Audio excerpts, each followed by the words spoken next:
ನಮಸ್ಕಾರ. ಭಾರತೀಯ ಆರ್ಥಿಕ ಸುದ್ದಿಯ 26 ಜುಲೈ ಸಂಜೆ 6 ಗಂಟೆಯ ಆವೃತ್ತಿಗೆ ಸ್ವಾಗತ. ಈ ಸುದ್ದಿ ಆವೃತ್ತಿಯನ್ನು ನಿಮಗೆ ತಂದಿರುವವರು ಭಾವನಾ. ಇತ್ತೀಚಿನ ಸುದ್ದಿಗಳನ್ನು ಆಲಿಸಿ.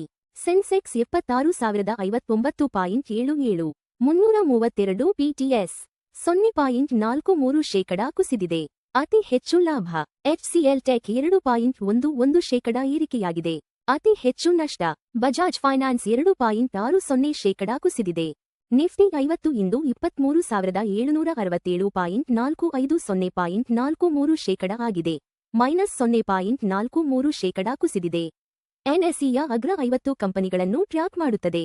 ವಾರಾಂತ್ಯದ ಮುಕ್ತಾಯದಲ್ಲಿ ಸೆನ್ಸೆಕ್ಸ್ ಮತ್ತು ನಿಫ್ಟಿ 50% 0.43% ಕುಸಿತ. ಬಿಎಸ್ಇ ಸೆನ್ಸೆಕ್ಸ್ 76,059.77ಕ್ಕೆ ಮುಕ್ತಾಯಗೊಂಡರೆ ಎನ್ಎಸ್ಇ ನಿಫ್ಟಿ 50% 0.43% ಕುಸಿದು 23,767.45ಕ್ಕೆ ತಲುಪಿತು. ಆದರೆ ನಿಫ್ಟಿ ಬ್ಯಾಂಕ್ %0.18% ಏರಿಕೆ ಕಂಡು 56,693.50ಕ್ಕೆ ತಲುಪಿದೆ. ಪ್ರಮುಖ 10 ಕಂಪನಿಗಳಲ್ಲಿ 9ರ ಮಾರುಕಟ್ಟೆ ಮೌಲ್ಯದಲ್ಲಿ 2.74 ಲಕ್ಷ ಕೋಟಿ ರು. ನಷ್ಟ. ಕಳೆದ ವಾರ ಭಾರತದ ಪ್ರಮುಖ 10 ಅತ್ಯಂತ ಮೌಲ್ಯಯುತ ಕಂಪನಿಗಳಲ್ಲಿ 9 ಕಂಪನಿಗಳು ಒಟ್ಟು 2.74 ಲಕ್ಷ ಕೋಟಿ ರೂಪಾಯಿ ಮಾರುಕಟ್ಟೆ ಮೌಲ್ಯವನ್ನು ಕಳೆದುಕೊಂಡಿವೆ. ಎಚ್ಡಿಎಫ್ಸಿ ಬ್ಯಾಂಕ್ ಅತಿ ಹೆಚ್ಚು ನಷ್ಟ ಅನುಭವಿಸಿದ್ದು, ಅದರ ಷೇರು ಬೆಲೆ %0.60% ಕುಸಿದು ₹742.80ಕ್ಕೆ ತಲುಪಿದೆ. ಈ ವಾರ 11,000 ಕೋಟಿ ರೂಪಾಯಿ ಸಂಗ್ರಹಿಸಲು 9 ಕಂಪನಿಗಳಿಂದ ಐಪಿಒ ಚಾಲನೆ. ಭಾರತ ಪ್ರಾಥಮಿಕ ಮಾರುಕಟ್ಟೆಯು ಈ ವಾರ 9 ಐಪಿಒಗಳೊಂದಿಗೆ 11,000 ಕೋಟಿ ರೂಪಾಯಿಗೂ ಹೆಚ್ಚು ಹಣವನ್ನು ಸಂಗ್ರಹಿಸಲು ಸಜ್ಜಾಗಿದೆ. ಮಣಿಪಾಲ್ ಹೆಲ್ತ್ ಎಂಟರ್ಪ್ರೈಸಸ್ ಮತ್ತು ಕಾರ್ಲೈಲ್ನ ಭಾರತೀಯ ಆಟೋಮೋಟಿವ್ ಪ್ಲಾಟ್ಫಾರ್ಮ್ ಪ್ರಮುಖ ಐಪಿಒಗಳಾಗಿವೆ. ಒಮಾನ್ ಮಧ್ಯಸ್ಥಿಕೆ ಹಿನ್ನೆಲೆ ಇರಾನ್ ಮೇಲಿನ ದಾಳಿಯನ್ನು ತಾತ್ಕಾಲಿಕವಾಗಿ ನಿಲ್ಲಿಸಿದ ಯುಎಸ್.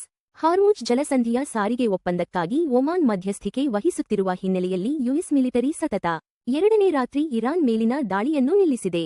ಇದು ಈ ಪ್ರದೇಶದಲ್ಲಿ ಯುಎಸ್ ನಡೆಸಿದ ಸತತ 13 ರಾತ್ರಿಗಳ ದಾಳಿಯ ನಂತರ ಬಂದಿದೆ. ಯುಎಸ್ನ ಹೊಸ %10 ಸುಂಕದಿಂದ ಭಾರತದ %45 ರಫ್ತುಗಳಿಗೆ ವಿನಾಯಿತಿ. ಯುಎಸ್ನ ಹೊಸ %10 ಸುಂಕದಿಂದ ಭಾರತದ %45 ರಫ್ತುಗಳಿಗೆ ವಿನಾಯಿತಿ ನೀಡಲಾಗಿದೆ ಎಂದು ವಾಣಿಜ್ಯ ಮತ್ತು ಕೈಗಾರಿಕಾ ಸಚಿವಾಲಯ ತಿಳಿಸಿದೆ. ಎರಡೂ ದೇಶಗಳ ನಡುವೆ ಜವಳಿ ನಿರ್ದಿಷ್ಟ ಕಾರ್ಯವಿಧಾನದ ಬಗ್ಗೆಯೂ ಚರ್ಚೆ ನಡೆಯುತ್ತಿದೆ. ಜುಲೈನಲ್ಲಿ ಭಾರತದ ಖಾಸಗಿ ವಲಯದ ಬೆಳವಣಿಗೆ 4 ವರ್ಷಗಳ ಕನಿಷ್ಠ ಮಟ್ಟಕ್ಕೆ ಕುಸಿತ.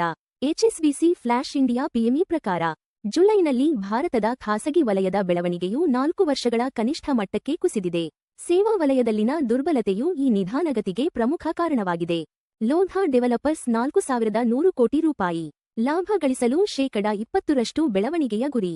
ಲೋಧಾ ಡೆವಲಪರ್ಸ್ ಹಣಕಾಸು ವರ್ಷ 2027ರಲ್ಲಿ %20 ಲಾಭದ ಬೆಳವಣಿಗೆಯೊಂದಿಗೆ 4,100 ಕೋಟಿ ರೂಪಾಯಿ ತಲುಪುವ ಗುರಿ ಹೊಂದಿದೆ. ಏಪ್ರಿಲ್-ಜೂನ್ ತ್ರೈಮಾಸಿಕದಲ್ಲಿ ಕಂಪನಿಯ ನಿವ್ವಳ ಲಾಭವು ಕಳೆದ ವರ್ಷದ ₹625 ಕೋಟಿಗೆ ಹೋಲಿಸಿದರೆ ₹1,323 ಮತ್ತು 10 ಪೈಸಾ ಕೋಟಿಗೆ ದ್ವಿಗುಣಗೊಂಡಿದೆ. ಜಾಗತಿಕ ಮಾರುಕಟ್ಟೆಯ ವಿರಾಮದ ನಡುವೆ ಚಿನ್ನ ಮತ್ತು ಬೆಳ್ಳಿ ಬೆಲೆಗಳು ಸ್ಥಿರ.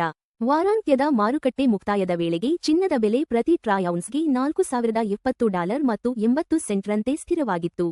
ಬೆಳ್ಳಿ ಬೆಲೆಯೂ ಸಹ ಯಾವುದೇ ಬದಲಾವಣೆಯಿಲ್ಲದೆ ಪ್ರತಿ ಟ್ರಾಯ್ ಔನ್ಸ್ಗೆ $58 ಮತ್ತು 91 ಸೆಂಟ್ರಂತೆ ವಾರವನ್ನು ಕೊನೆಗೊಳಿಸಿತು. ಮಾರುಕಟ್ಟೆ ಮುಕ್ತಾಯದ ವೇಳೆಗೆ ಕಚ್ಚಾ ತೈಲ ಬೆಲೆ ಪ್ರತಿ ಬ್ಯಾರೆಲ್ಗೆ $89.31ಗೆ ಸ್ಥಿರ.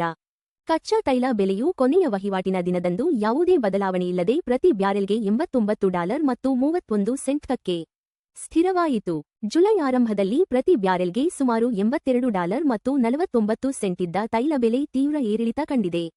ರೆಡ್ ಹ್ಯಾಟ್ ಸಂಸ್ಥೆಗೆ ಭಾರತವು ಪ್ರಮುಖ 5 ಬೆಳವಣಿಗೆಯ ಮಾರುಕಟ್ಟೆಗಳಲ್ಲಿ ಒಂದಾಗಿದೆ.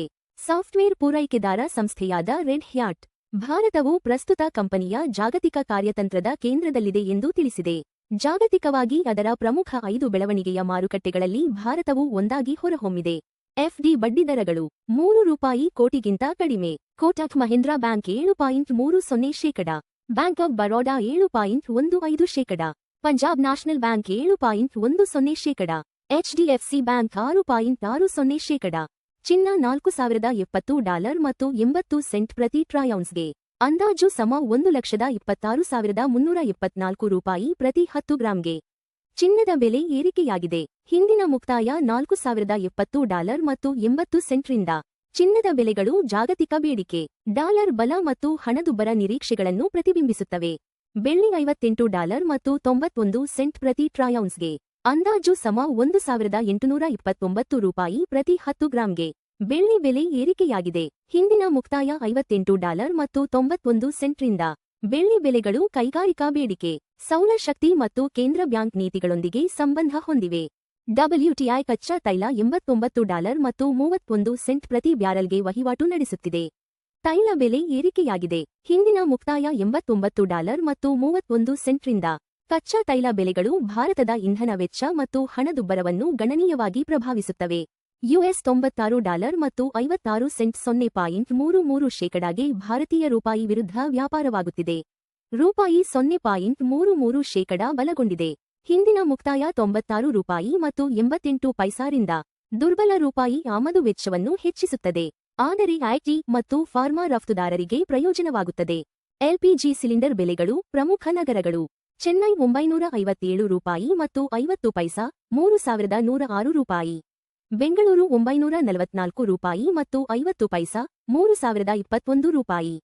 ಹೈದರಾಬಾದ್ $994, $3,191.